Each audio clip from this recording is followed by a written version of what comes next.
And welcome to SEC Sports Roundtable, episode 26. This is our 26th. We're on the backside of a silver anniversary of our podcast. So welcome, everyone, to listen. I think this is the largest podcast roundtable we've had yet. So I want to welcome all of you guys in. And, of course, I'm your host, Shane Bailey. We'll start off with Drew Young, our other co-host. Welcome, Drew. Thank you, Shane. This is the pewter anniversary, right? Is that what 26 is? Absolutely. I never thought we could get that far, and we're here and going strong. So thank you guys all for listening. And if you're not listening, you need to be, I guess, because we really don't know who listens or doesn't listen to the podcast. But next down the line, we'll just go around in a circle. Chad Caldwell coming in. How's it going, Chad? It's going pretty good, Shane. How are you doing? We forgot to turn our ringers off, I think. That's all right. I'm doing well, thanks. Brett Young. We've also got Brett here. Hey, Shane, I was disappointed I wasn't on the silver anniversary, but the pewter will have to do. So there episode 26, glad to be here. Yeah. So for all of you that don't know, we started with an episode 0. If you've not gone back and listened, I don't know if you want to listen to the how we break down how the East and West are going to do. You might do that to see how smart we actually were. I don't know how close we were, but if you went back to it, I think we were pretty spot on with a lot of our recommendations. So we do talk about and I guess we ought to say that I've never really talked about what we do on this podcast. So when someone's listening for the first time in the first couple of minutes, we'll go on and let them know that, that's what we do. We all have allegiances. It's apparent sometimes by the clothes that they're wearing or we're wearing. But that's what makes it fun is that we all do not have the same allegiance. So some of us are UT fans, Mississippi State fans, Vandy fans, Kentucky fans, Alabama. So we're all across the board, and we're happy to do that. And you get that little back and forth that happens when you get different teams' allegiances in a room, and we try to cover sports in that aspect. So Blair, without any further ado, welcome Blair Smiley. Good to be back. So that's our last group. We've got 5 of us here, and we're going to get right into things. Drew's informed me that we're going to keep this one under an hour today. No chance. Yeah, that's not going to happen. I'll start it off by doing something that Chad Caldwell can never do. Is give props to a team that's not his own. Alabama, they're national champions. They are the best team in college football, and one of the best teams I've ever seen. Period. This year, I mean, it's unbelievable. Game. They just boat raced LSU. I thought that they were by far the better team. I've been saying it all year long. LSU was a fraud, and they got it. They finally got exposed in game 13. Well, the impressive thing on that was, you look in the NFL with Green Bay. They've been in a shootout all year. 42-35 or 45-41. LSU and Alabama just boat raced everybody they played, and then for Alabama to do what they did to LSU when they averaged 30+ points a game just was a pretty impressive feat. I mean, what they did, and when they actually got into the other side of the field, they moved them backwards. So it was impressive, that's for sure. Yeah, I thought the story of the game was Alabama's defense. All year long, I think not only us, but anybody that watches sports, talks college football, we were looking at 2 of the better defenses that college football's put out in the last, I don't know how long, 15, 20 years. It's been a long time. And LSU still, giving up 21 points to a good quality, not good quality, the best team in the nation I thought LSU's defense played great. But you can't even, it's just tough to put into words, I felt like, what Alabama's defense did.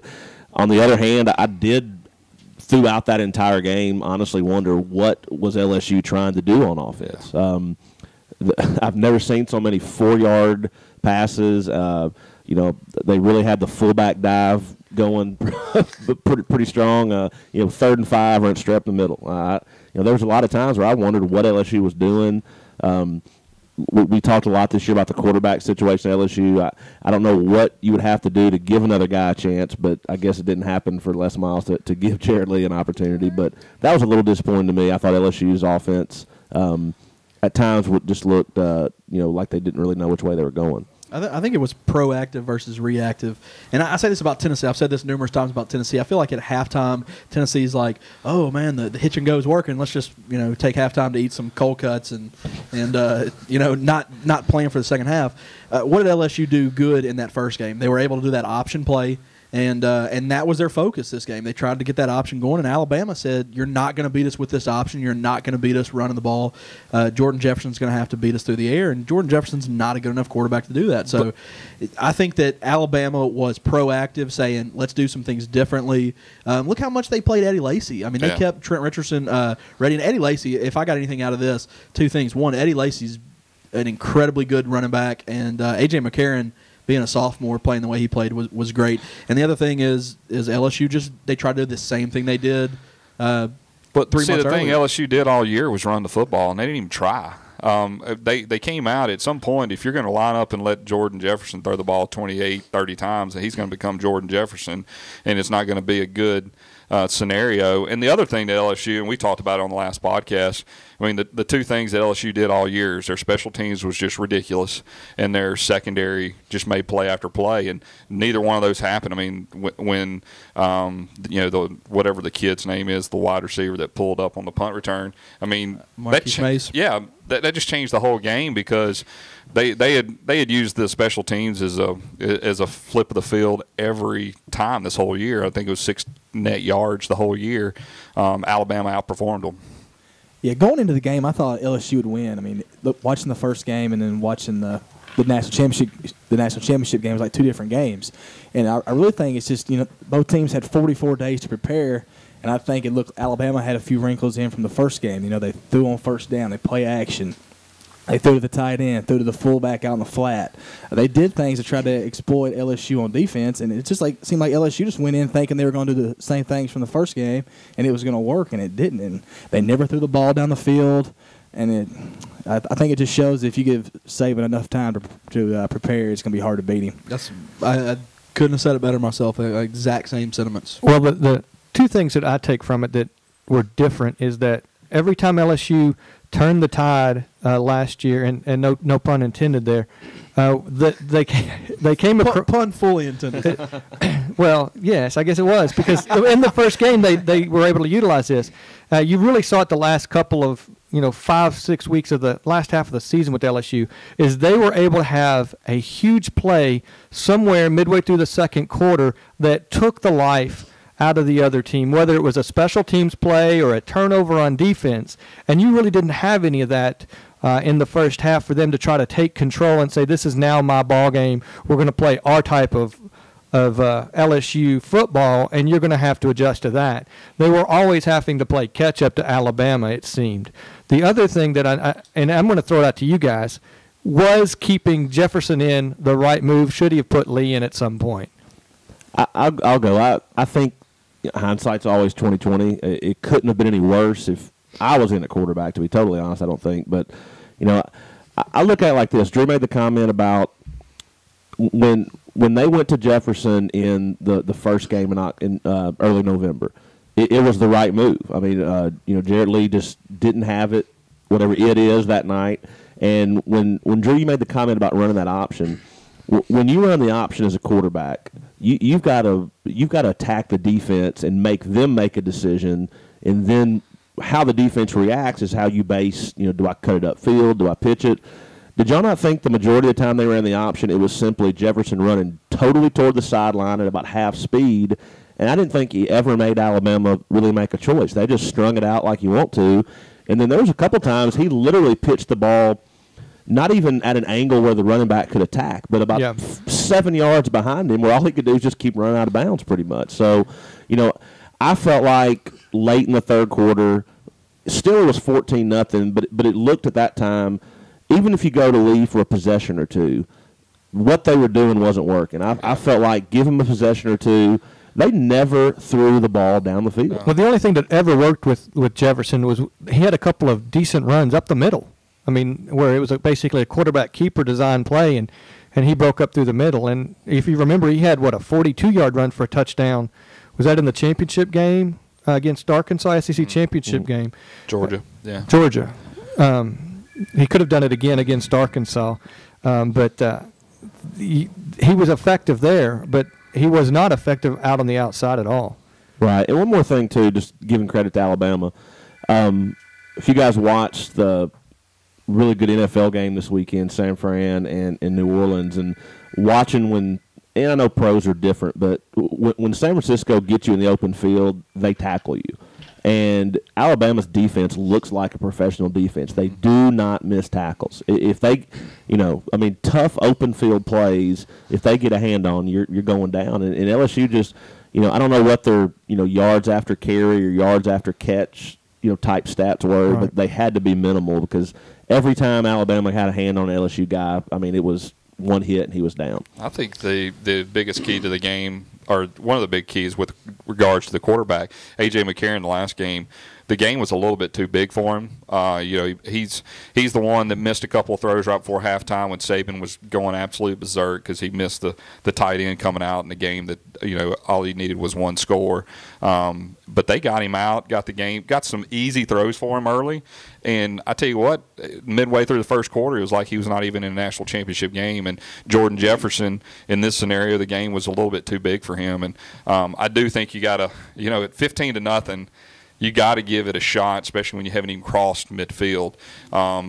Jared Lee had won you 7 ball games. Coming into the year, you had used both of those guys, and the opportunity that he had a horrible game against Alabama. You pulled him, and he didn't see the field again. And I thought he deserved an opportunity there at the end of the game just to try to see if something different, is going to happen. I think the big thing, and you touched on it right there, Blair. I thought that. Yes, what is Alabama's strong point? Defense. What is LSU's strong point? Defense. Exactly. I don't think people really understand how much of a blowout this was.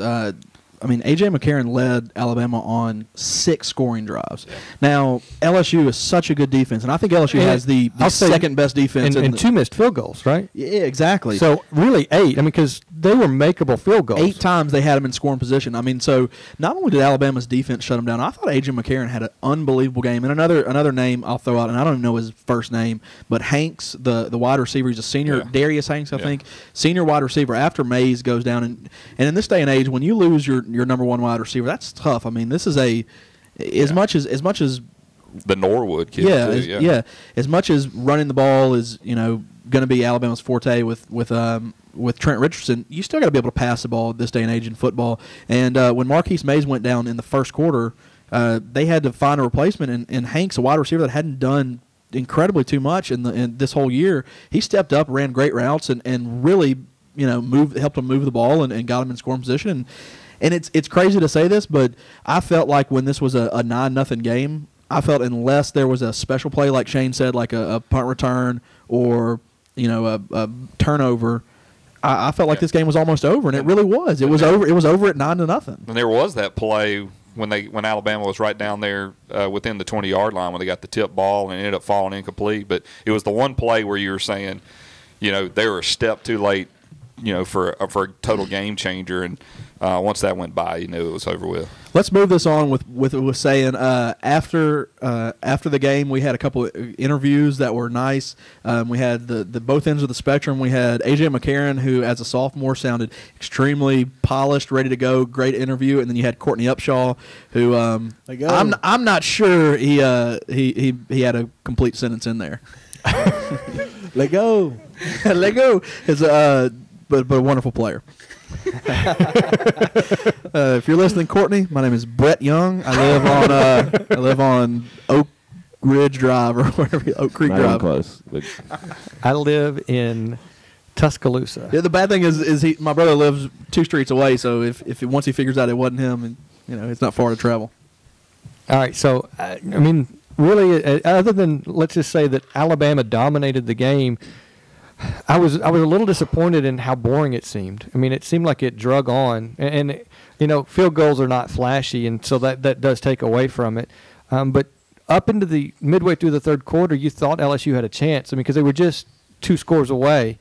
If they had the one big play, they needed that one big play and a 2-point conversion, and it never happened. Right. I was, a couple minutes ago was going to jump in there when Drew was making a comment, and I agree with really what both. I kept waiting for that Just one play. And then it got to the point where, like Drew said, even at 9-0, y'all watched enough sports that I think you'll know what I'm talking about here. There are games, whether it's a basketball game, a baseball game, there are games when, let's say a baseball game, and it's a wild, everybody's hitting the ball. I mean, and it could be 10-6 in the 8th inning, but you have a feeling this game's not over. There's plenty, but then there's also baseball games where you watch and it's 1-0 in the 4th, and it's a 1-run game, and in your mind you're thinking, I don't see how this team can score. And you see the same thing in basketball, same thing in this football game. It got to the point where you can almost see it in LSU's faces.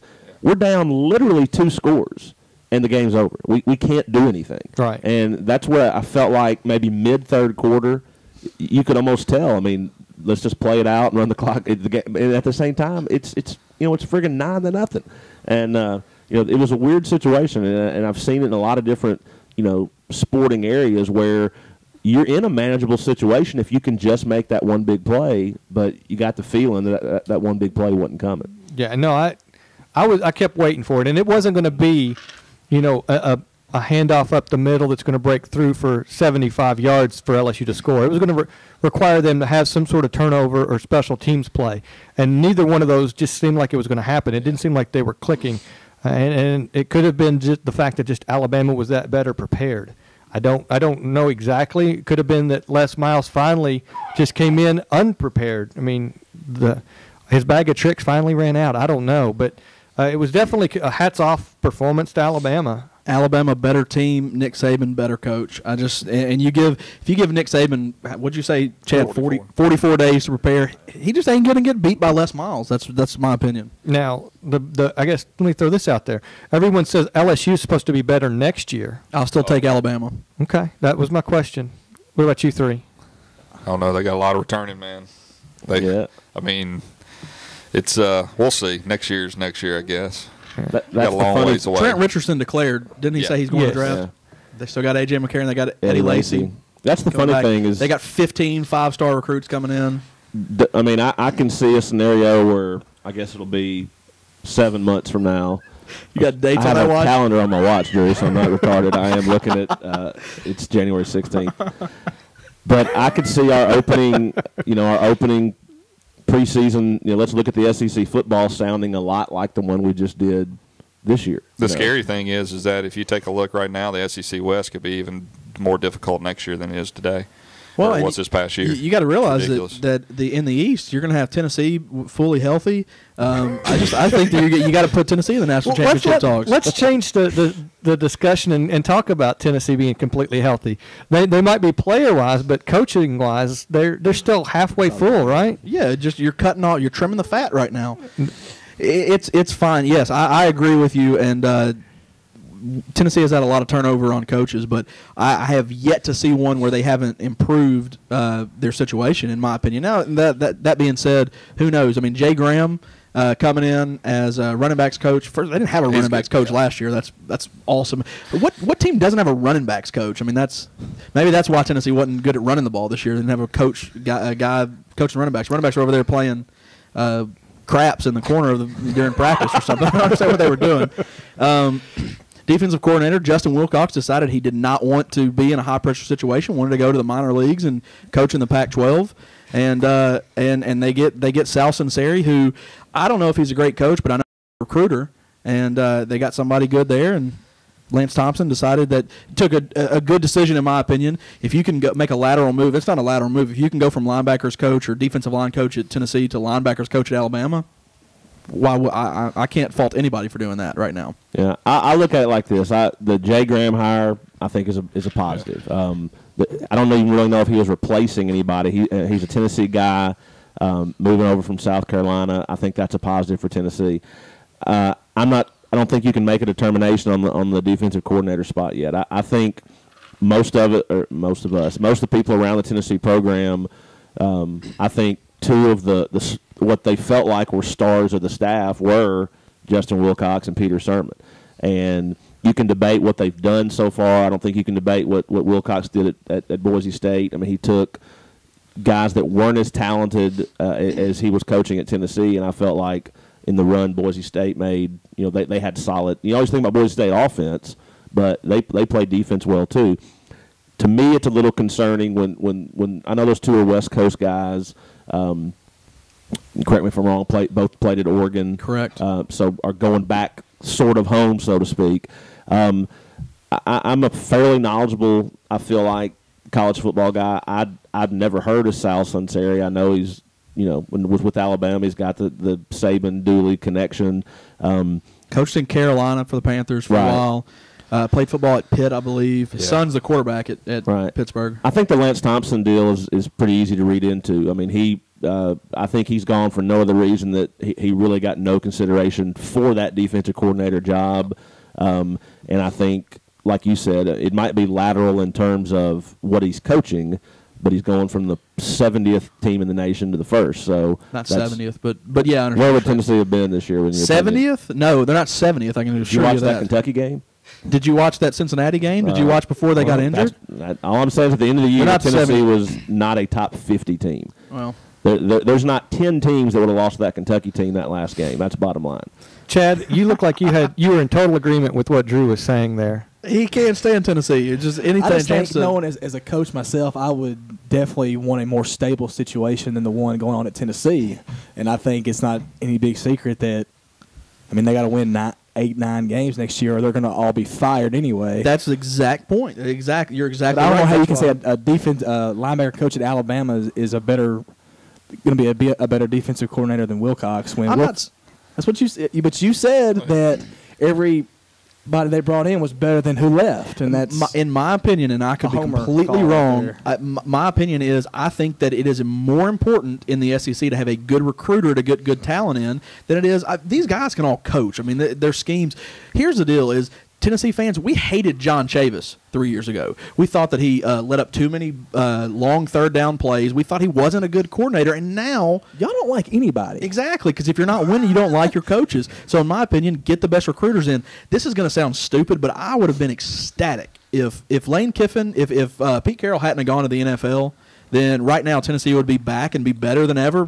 You'd be on probation. Yeah, we might be on probation, but who cares? Who cares if we had a 1-year bowl ban this year? We didn't make a bowl game. I'd rather be on a bowl ban and go 10-2 and just not be allowed to play than going 5-7 and just not making one.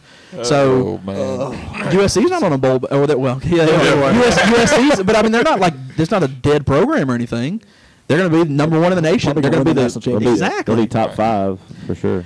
You're exactly right. Do I think that Justin Wilcox is probably a better X's and O's guy than Sal Sunseri? No doubt.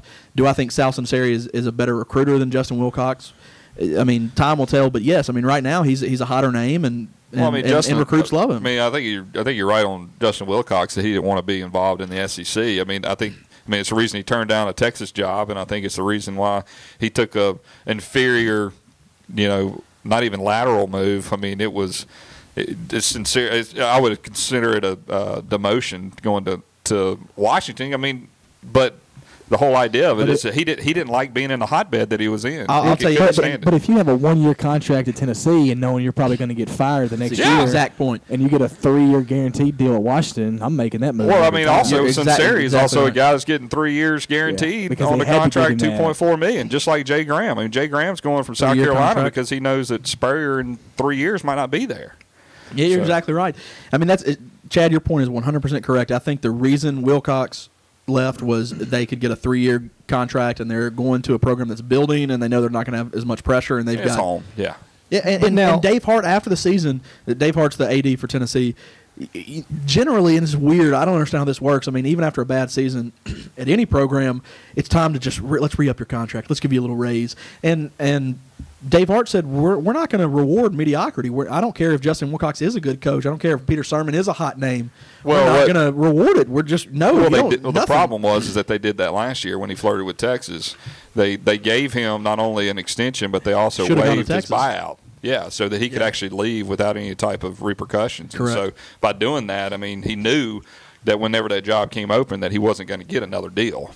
But now I know you guys are thinking it, but is Washington not on the upswing over there? I think it is. So if you got to compare, I know you're saying Or this is the difference. You want me to tell you the difference between Washington SEC and Tennessee? Pac-12. Well, you're going after a 4-star kid in Georgia that's got 6 schools in the SEC. They're within 300 miles of them. You go to Washington, and outside of the left coast, you've got 1,000 miles before you get to a relevant program, and that's Texas.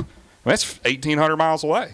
So he can go and not recruit as hard at Washington than he can at Tennessee. It's just an easier place for him to actually recruit kids and be more comfortable doing it. Maybe it's pride as a Tennessee fan, but honestly, I'd feel like Tennessee would need to go about 17 years in a row of what we're in right now, and then we'd be Washington. Here's a question for you. Here's a trivia question.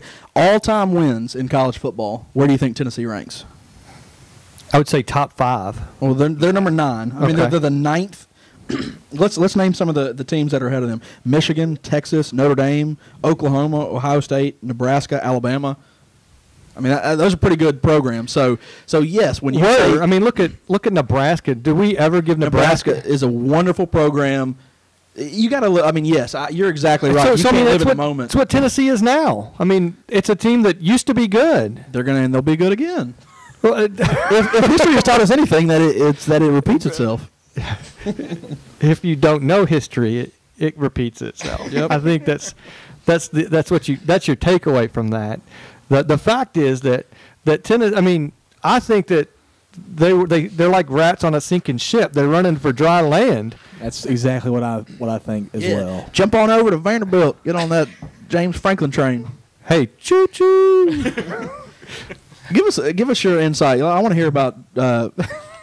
I'm about to get fought on YouTube, by the way. Give us. Let me. Year 1, James Franklin in the books. Give me your report card. What do you say, Chad Caldwell? A-, just because he lost the bowl game. Elaborate. Would it be an A+ if he'd won the bowl game? Yeah, just a little bit more momentum going the offseason. He took a team that won 4 games the last 2 years with the same players, won 6 games, should have won about 8 games. That's why I give him an A. Are you quitting? That's all you got. Drew has left the table. Recruiting's good. Right now we got a top 25 class, which I think the best class Vanderbilt's ever has, like 51. So doubled it. Doubled it so far. We got a couple of our best recruits looking around. It's just taking some other visits, but hopefully we can keep them. And but we'll find out in a couple of weeks on signing day. I like what Franklin's doing. I like how he came out on the radio this week and kind of combated some stuff in the media with regards to the program.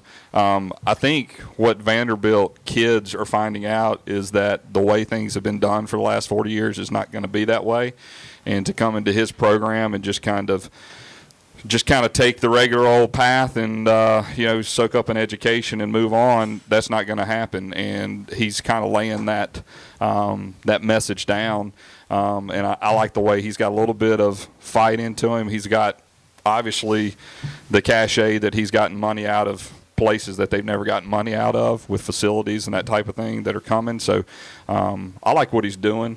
And, I think Vanderbilt – now, I don't know how they're going to be next year because they are losing a lot on defense. But I think he's definitely got it going in the right direction. It's not the same old Vanderbilt. I think one thing that's different, both with we're talking Tennessee and Vanderbilt these last 10 or 15 minutes, but when you look at coaches and when they leave, why do they leave? What are they going for? From a Tennessee perspective, Tennessee had a unique situation over the last 20 years that probably won't ever be for them again. They had Tennessee people at Tennessee. Phil Fulmer didn't want to go anywhere else. John Chavis didn't want to go anywhere else. Randy Sanders didn't. They were already at their home. They were already at the spot where we always hear this concept about your dream job. That was their dream job. Well, when Fulmer left and we got other people in there, that wasn't Lane Kiffin's dream job. Even if I wanted it to be for him and didn't understand why, from a Tennessee homer perspective, when USC opened up, that was his spot. That's where he wanted to be. Now you got, and me and my dad used to always talk about, well, Tennessee, their coaches don't ever leave because nobody wants them. Well, I don't know. Maybe part of that was true, but part of it was the fact they weren't looking around. One thing that happened, and Chad, you can elaborate a little bit, 2 Vandy coaches in the past couple weeks have moved on to other spots. And in the past, that wasn't a situation where people were coming to look for Vanderbilt assistants to move on. And that was a little bit different than the Tennessee concept. And I think that's a good thing for you as a Vandy guy, that people are wanting to come try to poach and come after your coaches. So, but just quickly, who are the coaches that left and who's moved into those spots at Vanderbilt? Not Fred McGrill. I was going to say Fred. Crime dog. McGriff, I'm not sure of his first name. He was the D-backs coach. And made a big impression on you there. Maybe he wasn't any good. Never mind. He left and went to Ole Miss. He's going to be defensive backs coach there and also co-defensive coordinator. So he kind of got a promotion, and not like these Tennessee coaches who are leaving for lateral moves. But we brought in George Barlow. He was the interim head coach at New Mexico. He's been defensive coordinator at places like Marshall. He's going to be the defensive recruiting coordinator. We lost a guy named Chris Beatty.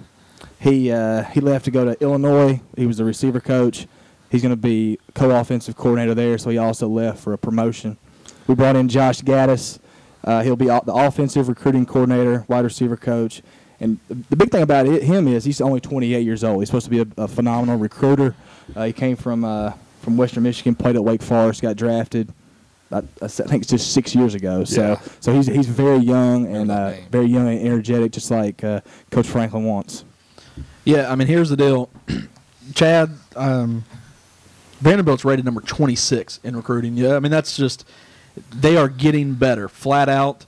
James Franklin is not – he's not going to put up with – he's not going to put up with the same stuff that you would get out of a Bobby Johnson, Rod Dowhauer, Woody Woodenhofer. These coaches that you've seen. I mean, if you've lived in Nashville, you've seen coaches that will say stuff like, "Hey, we're Vanderbilt, 6-win seasons." That don't come along very often, and that's not what Franklin says. Franklin says all the right things, and he is improving the program. And it's exciting for me because as a Tennessee fan, you would think that I want Vanderbilt to do bad, but no. I mean, I want Vanderbilt to be good. I want to have another good team in the state. I think it just makes the SEC better, and I think Vanderbilt absolutely got this hire right. And I hope, in my opinion, here's my thing: is I hope James Franklin stays around long enough to kind of right the ship, because I think if he stays there for 3 or 4 years, he can get them on track to going to bowl games, to winning, to get used to that, and then the next person they bring in will continue that tradition. Set the stage, so to speak. Exactly. I mean, his first year on a team that just – what did they win last year? 2 games? 2-10. 2-10 last year, and the talent wasn't that much better. I mean, he just got them believing they could win, and he got the momentum going. And you can say what you want, a 6-7 season. I mean, it's not that that's just a great success, but when you're playing in the SEC, I mean, he beat all the teams he was supposed to beat. He won a couple more games. That Vanderbilt didn't win in the past. They were a better team at the time they played Tennessee. That game could have gone either way. I wish they'd have played a little better in the bowl game. I thought that they came out a little flat in that game, and I think that if they played 10 times, I think they beat Cincinnati more than Cincinnati beats them. So I would have liked to see the season end on a high note, but props to Vanderbilt. I mean, you're usually not saying this time all you're talking about is Vanderbilt basketball, and now you still have people talking about football, and I think it's all due to James Franklin. We've hit on football for a long portion of this podcast already, and it's all been, 14 based basically with Alabama, LSU, Tennessee, and Vandy. We've hit 3 states, and this is SEC Sports Roundtable, and I'll just throw it out there. Is there any other news that you've heard from some of the other programs that we could at least say, try to share some love? I know Florida. I saw one interesting statistic about them, and I think Muschamp's finally shored up a couple of his positions. He's got in Peace, right? He won the battle with Alabama over that position, so he comes from Boise State. Is that right? Yeah. But they were 5th in the SEC this last year in defense, and I think like 9th or 12th overall in the country. That really shows that where they were hurting was offense, and it was a lot of it was injury related, and I think we saw that come when they played their bowl game. As you start seeing some of these statistics come out from the end of the year, from a SEC East fan and a Kentucky fan in particular, that's the last thing I want to see, is to know that the problems that Florida has, they've kind of shored them up a little bit, and maybe are righting that ship, because that's another team in the East that can, sit there and compete with now South Carolina and Georgia, and you just don't want any more competition. And yeah, the one thing that you don't agree, Drew? Yes, South Carolina, Georgia. Thanks for just leaving Tennessee out. Appreciate it. Well, right now they should. Because they came in sixth in the East last year. Hey, Chad, how many teams are in the East? I think that would be 6, Shane. Okay, just checking. They managed one conference win, right? Yeah, who did they beat in the conference? Oh. Was it Florida, Georgia, Alabama? Oh, did y'all get our postcard from our bowl game? Stanford was that L. How many? That's been a lot of bowl games for y'all. Has that been 2 since what? 1983. Hey, there was a member of this. Was that in Memphis? Of this round table that has a Tennessee shirt on today that was at that game decked out in black and gold. He was wearing a rock star hat. Decked out in black and gold. And again, the more I think about it, the madder I am that I even went and acted civil to you, because I know there's no chance in hell you would ever do the same for me. So even though we're good buddies, I'm going to get back and say one serious thing, Shane. Outside the SEC, college football's turned into friggin' the Arena League. Because what you just said, Florida was 5th, which is the middle of the pack in the SEC in defense, and I believe you said ranked like top 12. 12th nationally. I mean, it's gotten to where I made the comment on Twitter, as crappy as LSU looked against Alabama, I made the comment they could have, I still honestly say, put them against Stanford, put them against Oregon, put them against Oklahoma State. Without throwing one pass, I think LSU beats any of those teams by double figures. That's the whole thing. They beat the Rose Bowl champ, they beat the Cotton Bowl champ, and they beat the Orange Bowl champ. That was all before they even played in the Orange Bowl. I mean, before they played the national championship. Yeah. I mean, Alabama. I mean, it just tells you how good and LSU they beat the BCS national champion. I don't know. I'm not so sure. That's a good point. I'm not so sure the third best team in the nation isn't Shane's Arkansas Razorbacks. There we go. Mean, literally. Speaking of Shane's Arkansas Razorbacks, here's big news. Tyler Wilson coming back for his senior year. Yeah. So I think that's big news for Arkansas to get their field general back. So any other news? South Carolina, they have any coaching moves? They had a lot, and I'm not up to all of that. My brother-in-law sends me text messages all the time about it, but I couldn't tell you anything about it. But there's a bunch of them that left, and Spurrier's back. Jay Graham took a demotion and went to Tennessee. So let's close the book this year on our football. I know we're not done talking about it because it's going to pop up because signing day is just 3 weeks away. Yeah. So, there's going to be definitely news that's going to come through on that, and we apologize again for the dogs barking. As I listened to last week's podcast, I did not realize how loud they were when your wife showed up. That's Smokey. Woo! So, he knew we were talking bad about Tennessee. Is that what it was? Yeah. Can't get the hound dog mad. So let's kind of switch gears for a second and talk a little basketball. We're getting into the heart of basketball, at least for those that are in the SEC. In SEC play, it's week 2. The picks, we've got our picks up. We'll do a little clarification there. During football, we went against the spread, and we realize that you're not going to get a spread on a game a week out in basketball. They're just not going to put those lines out like we need them to. So what we've done is we're just going straight up, head to head, and really when you look at the SEC spreads, they're probably not going to be more than 3 or 4 points most matchups anyways. Is that not true? I think it depends. I mean, if you get a Kentucky versus Ole Miss game, then you're going to get a big line. So, but for the most part, overall, you're not going to have single digits for sure. Yeah, you're not going to have huge spreads. So, because of that, we just went straight up and really starting off, we all did rather well. I think that we were all at 7-3 and 8-2. Yeah, me and Blair 8-2. The rest of y'all 7-3. So. And you got lucky because you decided to go with Tennessee and a chance that they would win a game that was basically unwinnable against Florida. Well, yes, but I also this week it was late on my picks, and with about 3 minutes to go in that Tennessee game, which I versus Kentucky this weekend, didn't think they'd win. I felt bad and just decided to go ahead and take Tennessee, who was down by about 6 at the time, just so I just didn't feel like it would be right for me to take whatever. A team. So I'm already 0-1 from that first game.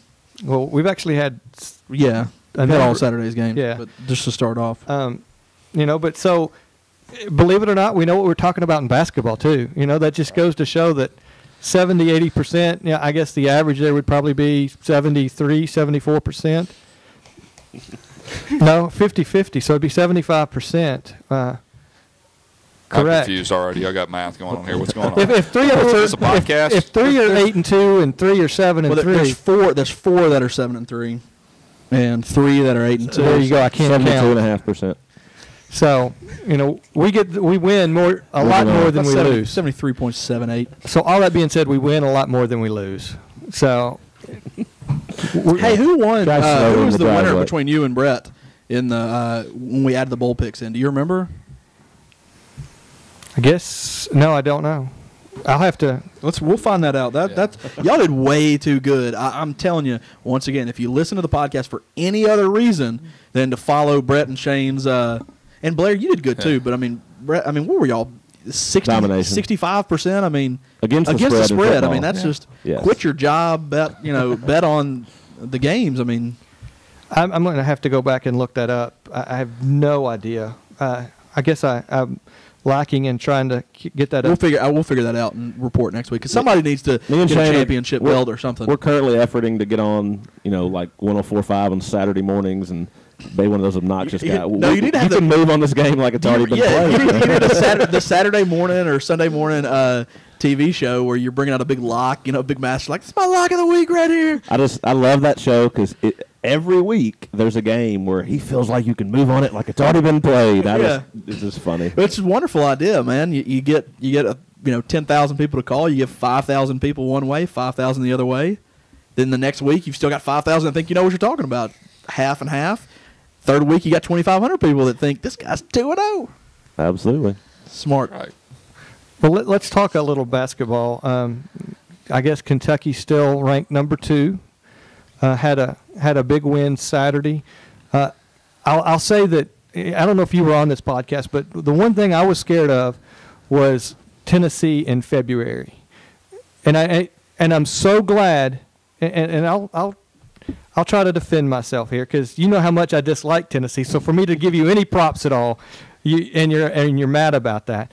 But they were doing everything they needed to in the beginning of this season to work on the fundamentals they needed to be competitive. And I'm so thankful that as the schedule comes out that Kentucky played Tennessee early at Thompson Bowling as opposed to playing them the late game at Thompson Bowling, because I truly think that if we played you all second and we played at Rupp first, there's a very good chance that you all would beat us because you all played great. I think Stokes is a huge addition. He came in huge. I don't think he got a lot of points, but every time you turned around, he was next to that basketball, and I think he's made your program better. Was he a true freshman? Not even a freshman, right? True senior in high school. So, yeah, transfer from Memphis area, early exemption to start playing. His first game in, he contributes. He adds some depth that you really needed on your program, and I realistically think that y'all are going to do much better than most of you all were anticipating. When it comes into the SEC and the play, I think you're going to be surprised at how well you all end up. But that being said, Kentucky did what they needed to do to win on the road in a Thompson Bowling that had probably more people in attendance than they've had all season combined, I would think, the way your attendance numbers have been. Oh, Shane. All season combined. Yep, I think that's right. But did y'all not see that game a few weeks ago? Y'all probably had 4,000 people in the stands. Well, Tennessee's never had 4,000 people. Yes. You had the curtains up. Here's the problem. When was the last time Tennessee's – you haven't had the curtains up since – Wade Houston. I can assure you, when I went to college in 1999, there were plenty of games that had the curtains up. People just forget that. Bruce Pearl changed the culture of Tennessee basketball and made Tennessee basketball kind of relevant as far as getting people in the stadium or in the arena. Here's the problem: is Tennessee decided, hey, we want a bigger stadium than arena. Good Lord, it's not a stadium. They're not playing outside. They wanted a bigger arena than Rupp, so they decided to build a 26,000 seat complex at Thompson Bowling. And when you're not Kentucky, it's hard to fill 26,000 people in the game. So yeah, while Bruce Pearl was there and they were good before Barbecue Gate, they could fill that thing up. So now you got to bring those big curtains out to make it not look as empty as it is. Yeah, I think just touching on your stadium quote, they built Thompson-Boling right about, I think it's a little less than 25,000. Did some reconstruction. I mean, right now capacity is a little over 21. Yeah. But it's a simple formula. When you win, there'll be 21,000 there. When you're not playing so well, they'll announce 16. There'll be 11. So it's a situation I think with Tennessee where I'm not going to just poor mouth them so much. They still, we talk about recruiting a lot. I mean, if you go by their, they've got 4 stars on that team. They've got, a 5-star now with Stokes. They've got some people that can play. The problem is, the 4-star guys they haven't played like 4 stars so far. To me, Trey Golden has still been a little inconsistent, but he's been probably their best player all year. Jerron Naiman was another guy that's come in, and he's undersized, doing what he needs to do, but I've been pleased with how he's played. Cameron Tatum's the same player he was 4 years ago. He's not any better. I like him. I think he plays hard. I think he tries to be a good leader for the team, but he's going to get you 8 points and 3 rebounds and turn it over in a spot when he doesn't need to. Woolridge is a good rapper. He's got some good stuff, man. Go check out Swiper Boy on YouTube or whatever he is. But he's not a good basketball player. Very scary. But I'm with Shane. I'm not gonna. I think Tennessee has a chance to be a decent team. The problem is, it's not like in football, but you look at the teams in the SEC and you just don't ever go, guaranteed win, guaranteed win, guaranteed win. At least not where Tennessee is right now. I mean, they ought to beat Auburn, they ought to beat Ole Miss.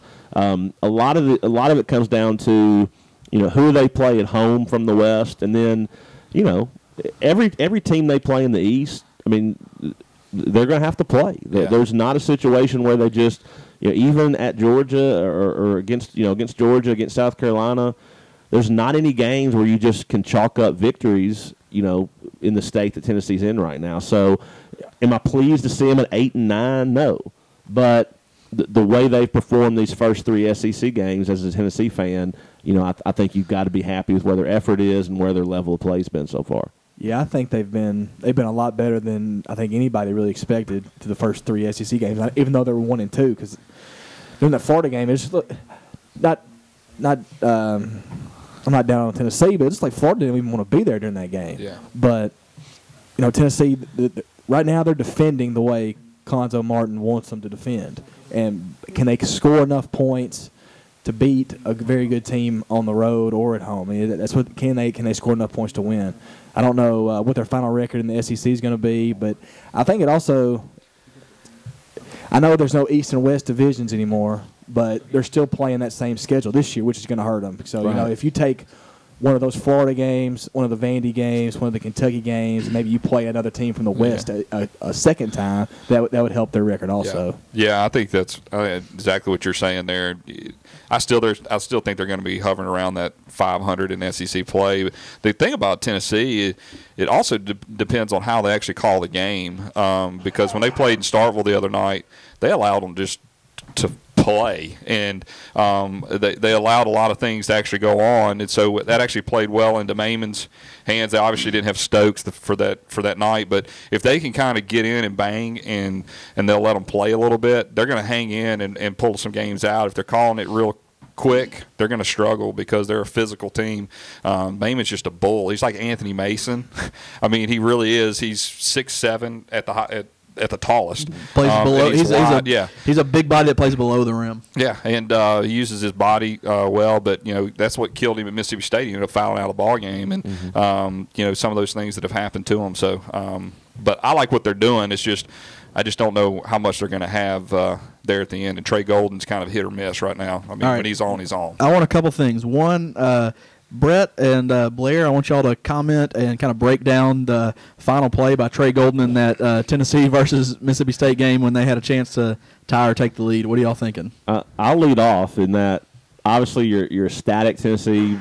McBee makes a nice steal down 2. First of all, if he, I hate. If he wasn't just a white mustachioed man. Stereotypical, I'm thinking everybody else in college basketball, when they break into the passing lane, heading toward their own basket usually is 10 feet in front of everybody else. Instead, he got it, kind of circled back around. He's Pistol Pete without the talent, man. Martin calls timeout. And one thing that did make me a little nervous. Tennessee had struggled to get the ball in bounds in that second half, so I was pleased to see that they got the ball in bounds. All Tennessee was going to run. Woolridge was coming up to set a high ball screen. Golden on the, crosses half court. Just not a, people think about, nowadays when you talk about going behind your back between your legs, that's not a fancy play. I mean, that's plays made every possession pretty much. So all he really was doing was going to, cross over through his legs to get over to that ball screen. I did find a little humor this week in some of the Tennessee message boards when they were breaking down that play. And, one guy, he said, he kind of felt bad for Trey. He said he, had played well throughout most of that game, but it literally looked like he as he decided to make that crossover move, that the guy on the message board said he's pretty sure he might have blacked out because he literally went to take a crossover step, hopped in the air like he was trying to do a side cartwheel, basically just handed the ball to D. Boss, who then went down, dunked it for the win. And, your first reaction, of course, at first, like, I got fouled, and he never touched him, nor did he ever touch the ball. I mean, D. Boss was basically just standing there. Yeah. Golden goes to make a crossover move, falls down, and, that's ball game. Yeah, and I think State actually had a foul to give, which I think is what I think D. Boss was there just to kind of, once he got past half court, put a foul, make him inbound the ball again. But, I mean, it was pretty rough. I like to see it, though. It was pretty. It's another typical 12 points ahead and lose a lead and do all kinds of mistakes and then play good defense and allow a guy to, shoot a 23-footer that's whoever it was, Wooldridge or Hall or whoever it was that hit I think it was Wooldridge. Yeah, I'm like, I'll take that shot from 23 feet out, under 30 seconds in a day. What did State do Saturday? I'm not even sure who they played. Well, they actually they beat Alabama, which they beat them at home, and they did it kind of unique. Moultrie had 25 and 13. D-Boss hit 3 threes in the last 2.5 minutes. Came out of his slump because he's been slumping pretty bad. It well. Yeah, last 5 games he's been pretty much terrible. But the interesting stat is that State's 4 other guards outside of Sidney, Boston, Moultrie were 2 for 20 with Brian Bryant hitting 2 shots under 30 seconds. They were 0 for 18. And so they basically beat Alabama, which I think is a solid team, with 3 people because the other 4 traditional starters outside of the big kid that comes in didn't play at all. Does Stansbury have a Tennessee connection? Because it's amazing. But have you noticed in the last 5 or 6 years how many Tennessee high school players have played for? Well, you know what? I'll tell you, Barry Stewart's Sidney. the biggest story that's been here because, he did not have a scholarship for Barry Stewart, and he actually went to 3 OVC coaches to tell him he'd be an OVC player of the year, and none of them would offer him a scholarship, and the kid left State, and he offered him, basically in May. And got him to come, and he ended up started the most games in Mississippi State history, and ended up being a solid player. Jalen Steele's the same way, same scenario. Basically was a kid that nobody really wanted for some reason in Knoxville, even though he makes 90% of his free throws and is a dead-eye shooter. But he blew out his knee. He's still trying to get there, but he's from Kentucky, so he's a Kentucky born and bred, and he knows how to recruit. That's one thing. Tennessee has a thing about missing talent, don't they? Yeah. What are you going to do? All right, Shane. This is now it's time for our segment where Drew Young just makes up something on the fly and puts you guys on the spot. So here's what we're going to do. I'm going to give me and Brett, you're going to kind of judge this as Tennessee. We're clearly not in the running as a team this year. I think the top 3 teams in the SEC are Kentucky, Vanderbilt, Mississippi State. You could throw Alabama and Florida in there, but we've got a representative from each of them. I'm going to give you about 30 seconds each to give me your reasons why you think your team is positioned right now to be the SEC champion. And that's kind of it. And Brett, we'll make our judgment of who we think has the best argument. Shane, you're Can Kentucky. we throw questions in? Yeah, absolutely. Okay. Shane, you're going to go first on Kentucky. I think you might have the easiest argument. You're 17-1, number 2 in the nation, 3-0 in the SEC. Give me your thoughts on the Kentucky Wildcats and why y'all are set up to win the SEC championship. I just have to say this: Davis, Kid Gilchrist, Marcus Teague, and Miller, and Lamb. I love the fact that you didn't include Terrence Jones. Yeah. He's the weakest link, and he's the guy that came back. Now, thankfully, he's improved himself. I mean, if you watch that Indiana game where he's pouting like a little baby, and then he goes and breaks his finger and sets out 3 games, I think whatever happened, he's starting to grow up a little bit and starting to contribute. But you just got such great talent. They're really and what I see in this Kentucky team that I haven't seen in in the last couple years is that they're not afraid to give up. They don't give up because once before, a couple years ago, if they'd have played a game and been behind like this Tennessee game, if this team was last year, we would have lost that game. But they didn't give up.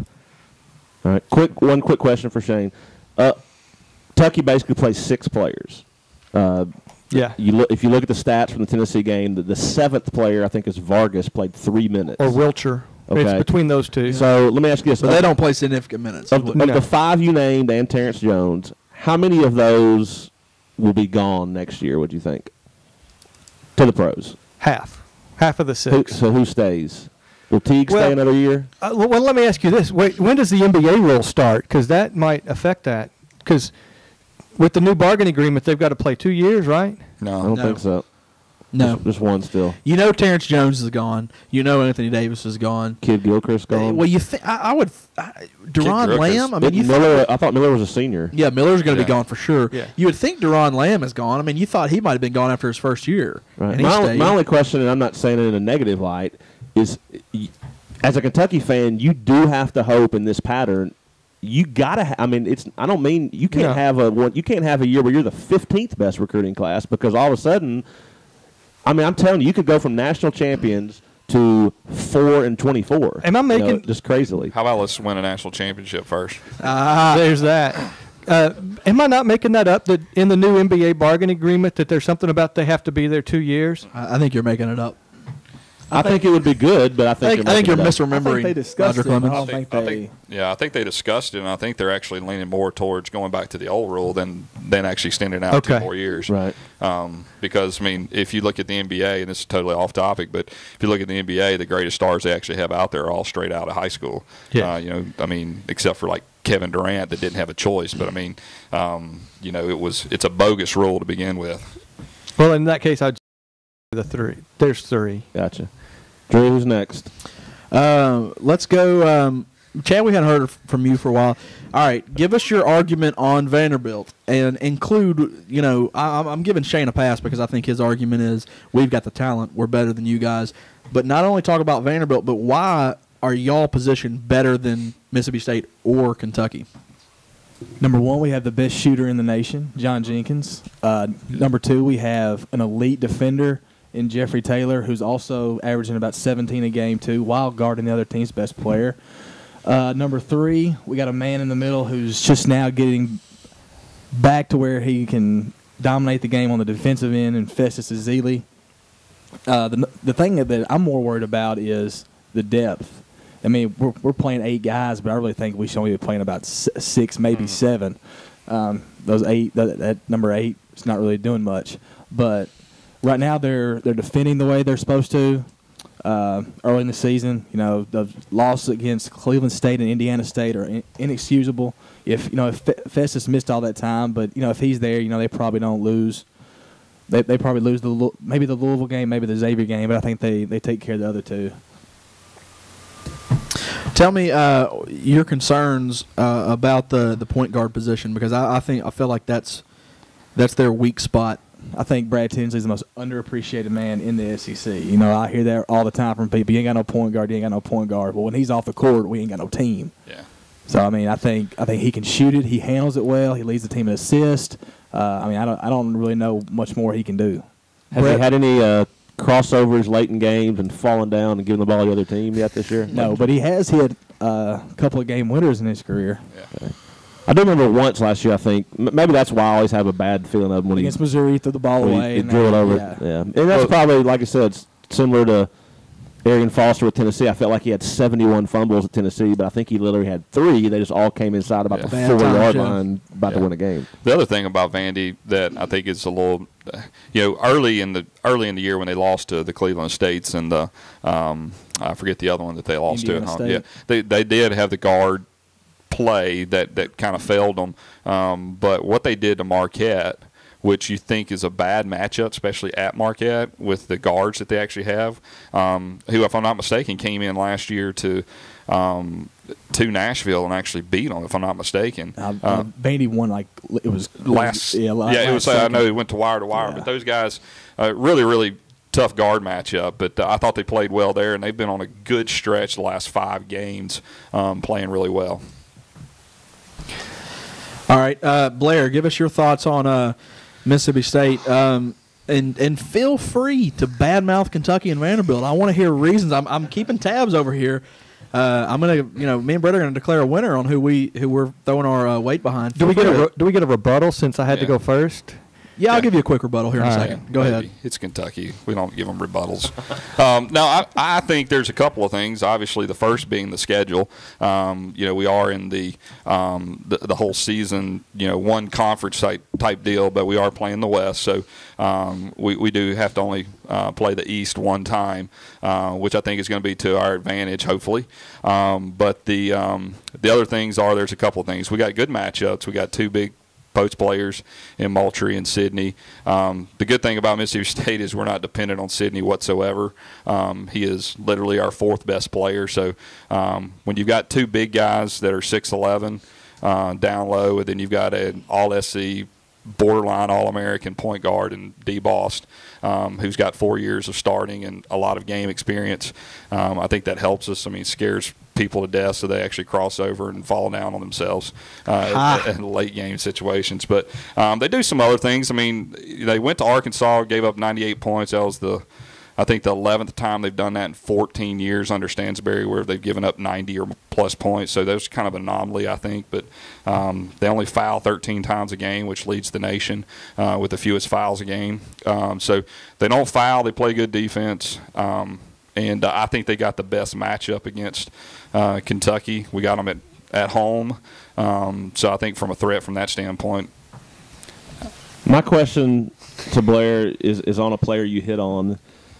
I have no clue what to make of Renardo Sidney. Yeah. You look at a guy that, was he 6'10", 6'11"? Yeah. 350 pounds? Yeah, well, 275. Listed at 280 or whatever, but probably bigger. That it just seems like when he wants to, if he wants to go post up and score, he can. He's got it. I mean, if he wants to make a 22-footer, but this is the honest truth. Ball was tipped off in that Tennessee Mississippi State game. All right, he wasn't doing the jump ball. The top Moultrie. Yeah. Tipped it to DeBost. All right. I mean, I don't know. Maybe this is silly, but literally, I watched Sidney go from the jump circle, turn around toward y'all's goal, and walk every step to his spot. I think he was like at the free throw line extended for y'all's first set. The tip of the game. Tip of the game. I mean, y'all got the jump ball, turned, and it took 4 to 5, 6 seconds to walk to.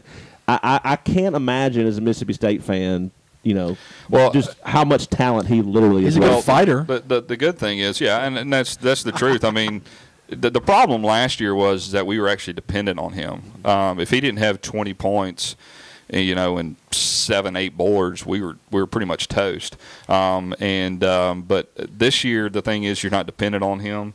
Number one, but I think the thing that he's a very sensitive subject to a lot of Mississippi State fans. When he's doing well, they're okay with it, but the right when he does something stupid like he did at the Baylor game, where he gets a technical and under a minute and basically lose the game, you can't have that. The thing about him is he's not who he was supposed to be out of high school. He has no desire whatsoever to get himself in shape.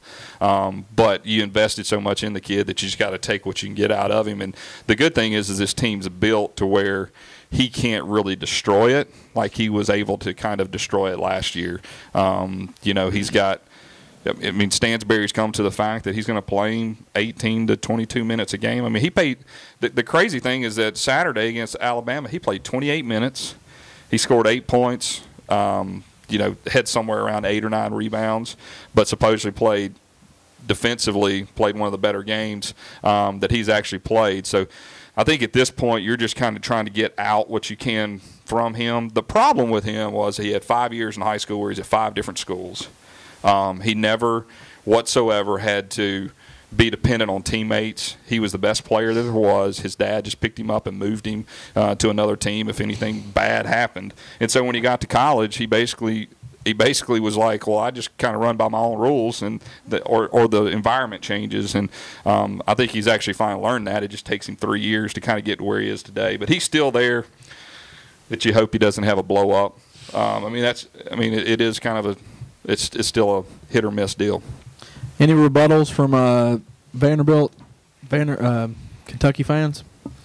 Well, I gave you the talent by the name, but you've got to look at.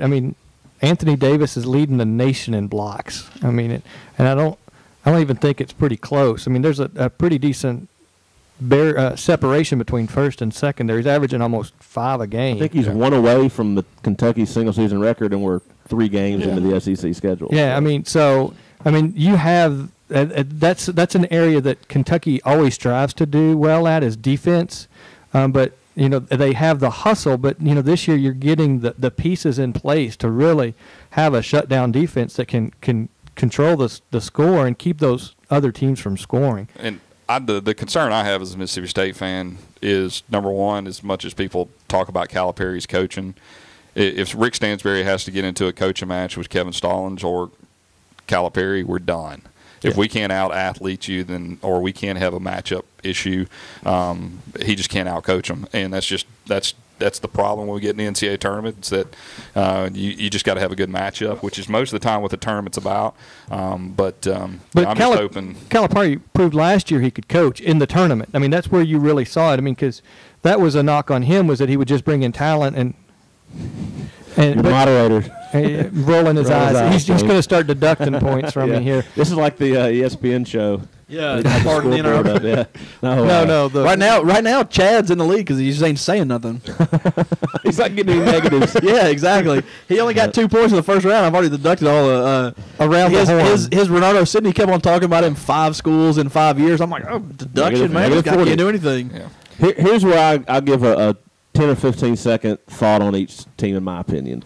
I wrote for Vanderbilt. I feel Vanderbilt, in my opinion, when I say the most well-rounded team, I think when you look at each spot, they've got they just got guys that fit in their spots.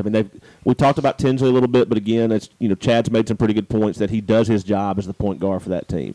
I don't think anybody debates what Jenkins does for him, what Taylor does for him. Guys like Goulburn and Azili. One thing I think with both Kentucky and Vandy, I've made this comment before. I think the only reason you need big-time depth in college basketball with the way TV timeouts are set up, especially once you get in the tournament, is foul trouble. I think Kentucky can win with 6 people because all you got to do is play for 4 friggin' minutes. If you can't play 4 minutes in a row, what kind of shape are you in anyway? Seriously. You're going to get a 2 or 2.5 minute break every 4 minutes of playing time. And you were talking about that. Well, I know we had that discussion before. Wiltshire's averaging 14 minutes as the 6th man. So Vargas isn't even the 6th man, as far 7th man as far as minutes. He just didn't play hardly any against Tennessee, I think, is what happened. Yeah, that must have. But, so you're actually going 8 deep in Kentucky's bench, which has never happened under Calipari. Right. Right. I think you look at Kentucky, and I think you see the most talented team. I don't think anybody would argue that. NBA guys, bodies, talent. And one thing I'll agree with Shane, and maybe it'll be a slight disagreement for something he said, I think Kentucky in the last couple of years has always had the talent if they wanted to be good defenders. I think this year's crop of freshmen appear to like playing defense. That's a good point, yes. Cousins and Wall and those guys, that might be probably 2 bad comparisons. I think Wall was more of an attitude good than obviously Cousins, still proving that he's a moron even in the pros right now. Kentucky's guys this year want to play defense, and that I think is a little bit different. I think where Mississippi State is, and if I had to put these 3 in order right now, I'd probably put Mississippi State 3rd. I think though, but I agree with you. They've got people in the post that can play. The Moultrie guys is totally opposite of Sydney to me in that he's got a high motor and he wants to be on the court. And then I agree with you on D. Bost. I mean, at times he's probably a little too much of a shooting point guard, but he's still probably, if not the best, one of the top 2 or 3 point guards, definitely in the SEC and really high up in the country. One thing you got to like about Mississippi State, and something that Chad's talked about, is even though we're not split in divisions, they're playing that West Division schedule. It's huge. I don't think anybody would argue is they're not having to play Kentucky twice, Vandy twice, Florida twice. So, it wouldn't totally surprise me to see all 3 of these teams with very similar records going into the SEC tournament. But right now, I mean, I guess having to pick, until somebody beats Kentucky, I'll probably have them at 1, Vandy at 2, and State in third. But, I'd pick Vandy to beat Kentucky in Nashville. I'd pick Kentucky to beat Vandy in Rupp Arena. So you could do that no matter how good or bad those 2 teams are. Memorial's just a hard place to play. That's they cheat and put the benches behind the goal and I haven't elevated stage. I didn't get a chance to talk about Kentucky, but I got a few thoughts on them. Just in my opinion, and they have the talent to win the SEC. They have the talent to win the national championship. But their downfall, in my opinion, is going to be Teague at the point guard spot. I know Calipari talked. I think it was Wednesday night. He was talking about how Kentucky fans were on Teague and they shouldn't be. But I saw him Wednesday night. I saw him Saturday. And I just don't see that team win the national championship with him playing the point guard with the way he is right now. I have a good question for you. All right, just honest. Just try to answer this honestly. You won't be able to. Right now, hey, we're allowed to make trades in college basketball for this season.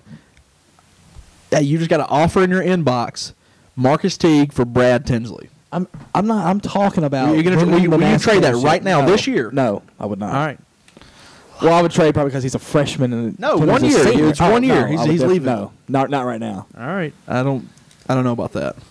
Well, I think you got more problems at point guard at Vanderbilt than Kentucky does. I think what we need to. We're not talking about winning a national championship at Vandy. Why not? You should be. Why? We can't win. Why? We've been put out in the first round the last 3 years. No, come on, James Franklin. You need to quit getting off this. We're Vanderbilt. I'm not. I'm just saying. Why? You're a top. We didn't go to Final Four last year. You're a top 10 team in the country. Top 10 team that's not ranked. Should be. You'll start off number 7 in the nation. Cleveland State was shouldn't have.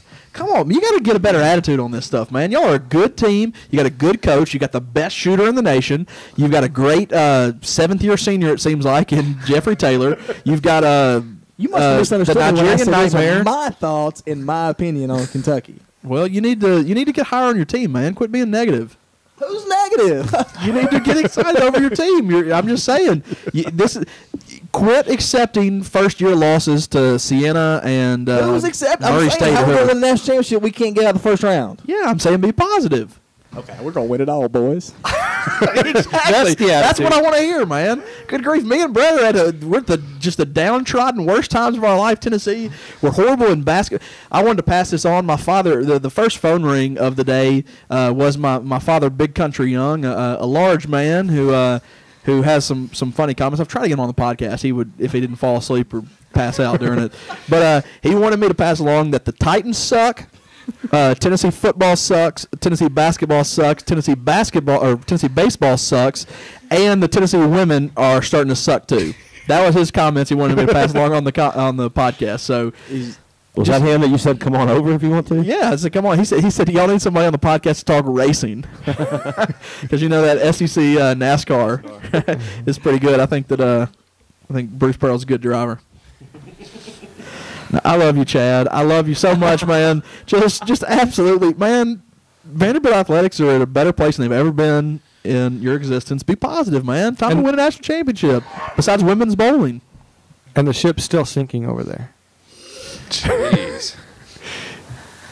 All right, here's the deal. Kentucky wins because they've gone the furthest in the tournament the last few years, and they got the most talent. They're going to improve. That's my thoughts on basketball. There we go. All right, it's that time of the podcast, the time that everyone's been waiting for, the open mic segment, where we talk about anything and everything. And I know I can tell Drew is ready, so we're going to save him for a little bit later down the road and let Brett kick us off if that's all right. Brett, you need a second there? I'll wing it as we go. I really have nothing to I was trying to jot something down, and for some reason just underlined a couple things. Underlined Sal Sunseri, so I guess I can talk about him You again. can talk about your I got something Little League basketball where the referee said Go there's ahead. no such thing as moving screens. I probably will go over that, but we'll let Blair kick it off. I'll come second. I got a gripe session. I don't understand the SEC network, but the most frustrating thing is to get to watch a Saturday doubleheader where the 1 o'clock game is showing throughout the SEC, and then the second game is a regional broadcast, and they have Auburn Ole Miss for the first game where everybody can watch that, but they have to split a Vandy, Georgia, Mississippi State, Alabama game, which absolutely, living in Nashville, I can't watch the game. So I'm a little frustrated that But you had how in the world is Auburn and Alabama. You had a double. Is that a double overtime thriller right there? Yeah, I mean, come on, that was the biggest garbage thing I've ever seen in my life. I'm like, here's State and Alabama and Vandy and Georgia. Putting one of those on where everybody can see it, it's just ridiculous. That's just me.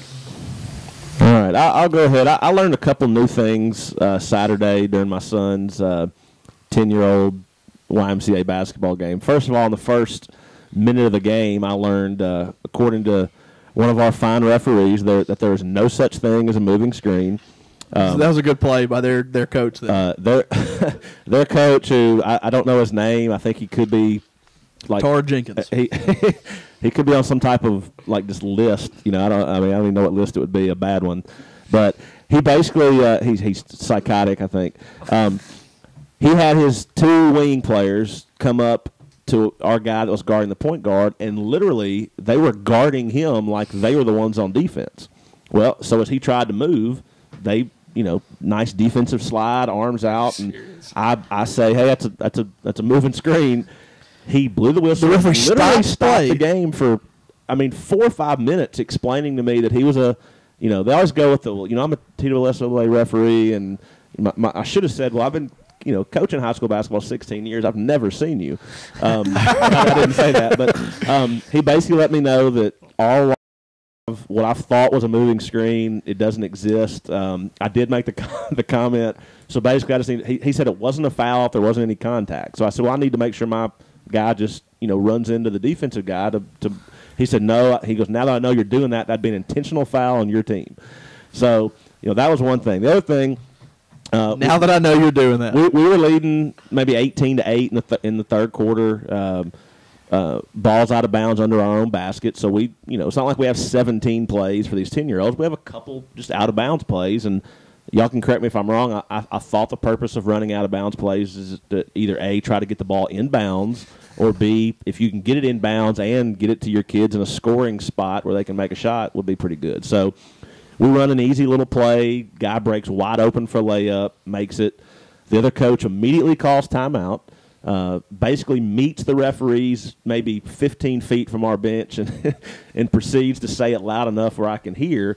He said, that's the problem with this league is, we're out here trying to I think his words were good, sound basketball, and we've got too many coaches in this league that are running plays to manipulate these boys, just manipulate them. And I'm pretty sure it was like a double screen. It was like a double screen, back screen to get the guy open under the goal. Well, anyway, I learned two things. I learned there is no such thing as a moving screen, and don't run any out of bounds plays that actually work because you're trying to cheat and manipulate the boys. So that's my lesson for the day. All right, Chad. Well, I'm going to cut mine a little short since that went a little long.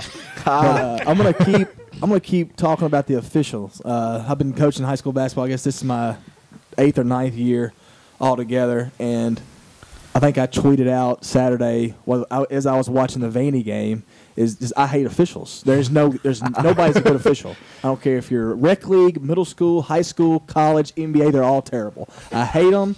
They just do it. There's no repercussions for what they do. It's just awful. So you feel like the death penalty for officials, or what kind of ramifications? Fines? Yeah, you make a bad call, I think you should get fined. But I've decided I'm going to change my attitude when I'm sitting on the bench. We got a game tomorrow night. I'm just going to know from up front they're terrible. I'm not going to get upset over bad calls because that's all they know. You got to overcome. Is that a home game or away game? It'll be an away game. All right. So let's go back around real quick before we get to Drew. Twitter or anything else real quick? At Blair Smiley. That's SMYLY. You can find me at Big B Young. I am at Chad Caldwell 24, and I am still my account is still private, so I will have to accept you first. But I will be glad to do that. Drew, open mic there. It's sad because I go to the same things all the time, and what I really want to talk about again, because I watched the Golden Globes last night. Anybody else watch the Golden Globes? Did. Watch the Golden Globes, and it makes me sad. They were showing the montage where Morgan Freeman won the Cecil DeMille Award for kind of lifetime achievement type award, and it showed clips of Shawshank Redemption. And I think back to my, this is the time where nice talking to you, Chad. This is the time where I'm thinking of great movies that I've seen, and my all-time favorite is Shawshank Redemption. I think it's a great movie. I think it was well made, very well acted. I think once again the big thing with movies are if you don't expect a lot from them, it's a lot easier to live up to expectations when you don't have it on a pedestal. And I try to think back, and I just know there hasn't been a movie in the last 10 years really that has met my expectations of what I'm really looking for, and I'm wondering if I'm becoming one of those old people that are like it's not as good these days as it used to be. So I need y'all to build my hopes up and tell me some good movies that have come out in the last 10 years. The only ones I can think of where I think The Departed was pretty good. Well, it all depends on what type of movie you're talking about. Like Old School to me was a movie that totally caught me off guard because it was like one of the first there's crazy Will Ferrell deals that you didn't really have that expectation going into it, how funny it was going to be, and then you've relived all the ones afterwards with, Wedding Crashers and all that kind of stuff with Vince Vaughn that have been just completely hilarious, but they still don't hit that. For me, the Old School just... You're right. I agree because I think Bridesmaids was kind of like that this year because it was the first time you really weren't expecting it because it's an all-girl cast and you don't know what to expect, but you're exactly right. Old School kind of paved the way, and then you get like Hangover was the one that kind of took it to another level, but it still wasn't the old. But it's I don't know that I like Hangover much better than Old School or anything like that. And you're right. I think that maybe that's where it is. The last 10 years have been comedies that have really been movies that I'm like, I'm going to buy that on DVD. But give me, once again, all you ever see are movies coming out, or they got a new movie coming out with Jim from The Office and Drew Barrymore about whales that are trapped in ice. You're excited about that one. I know you've talked about that one. Good Lord, man! It's Dolphin Tail, Free Willy. I mean, I don't want to watch a movie about a effing dolphin. I just don't want to watch a movie about a whale. Fine. When I was 7, we had Free Willy, and it was a wonderful, wasn't it? Never seen it. I almost made you make a edit button there, but it was a bad movie. I mean, and how about this? So Rotten Tomatoes. Everybody knows what Rotten Tomatoes is, the website that reviews movies. So they've got it's a 91% Rotten Tomatoes for Beauty and the Beast 3D. What the hell did they do? They added 3D to it. Well, now Titanic's coming out in 3D. Yeah, exactly. They're not doing anything. You're just 3D is a racket. All 3D does is make you pay about $3 extra for the movie, which if you got kids, it's $12 extra. Yeah. But now you got to pay it times however many people you got. Let's do Breakfast Club 3D, and so when Emilio Estevez smokes weed and does some gymnastics, he's coming out of the screen. I mean, good Lord, just do something original. Write a screenplay. What would be? I mean, do you like porn in 3D? I mean, maybe that makes it better. I don't know. But, I mean, porn in 3D. I'm not going to go there, but I don't know why 3D is any good. I mean, I've seen a couple 3D movies. You have to wear stupid glasses the entire time that hurt your eyes. And if you take them off, then the screen looks distorted. Yeah, it's red and blue, just crazy. It's stupid. I mean, anybody that watches 3D and likes it, you're wrong. Don't watch them. It's no good. You're paying an extra $4 to have to wear glasses. That's why I got laser eye surgery, so I don't have to wear glasses. I see in 3D. I don't need glasses to improve that. All right. You can follow me at @DrewYoung20. And you'll get those type of comments all day long. You can follow me at @PShaneBailey. I'm going to kind of go off of your Golden Globes. What I'm noticing, and is every time somebody would get up to present or to accept an award last night, I look at everybody that was in the room with me. It's like, what have they been in? Who are they? Because I did not recognize anybody. And is it just me that I'm just getting old and I don't go to the movies? Or were there just so many movies that nobody ever saw last night at the Golden Globes, even more so than normal? I mean, crappy year for movies, I feel like. And maybe that's it. I mean, because normally, even at the Oscars and the Golden Globes, when you come to awards time, you might not have seen all of them, but at least you'd heard of them. and they were going over a lot of those, and I'm totally confused and lost. And it might be that it's not G-rated, so I don't go to those anymore. It wasn't a Bug's Life 3 or whatever. So yeah, or Arthur Christmas, or Beauty and the Beast redone, or 40. I'm pretty sure I'm not watching the Golden Globes in the next 20 years. But So, that's all I would have to say off of it, is that I was just completely lost at who half of those individuals were. But I'll also say, as we close up shop, to look for us on iTunes, Stitcher Radio. Also, something new, and I should have done this at the first 2 minutes so people on Facebook would be able to find us. We're on SECSRT. This episode will probably start showing up in our Facebook page. So I found a way to get our podcasts on the Facebook page as well. So you can find it there. So another easy way to follow us and listen in and keep up with it. So look for another live blog at some point down the future. We'll probably do one on a SEC basketball game or two throughout the season. If you've not gone on a live blog before, definitely look for it on our Twitter feed and join us in on it. It's a great time to have the conversation and hear what everybody else has to say about what's going on, and be able to put your insight in there, because that's a great way to join our conversation. Feel free to leave us comments at comments@secsportsroundtable.com. On our Facebook page, or shoot us a Twitter as well, and that's at SECSRT. With that, guys, we're going to call it done.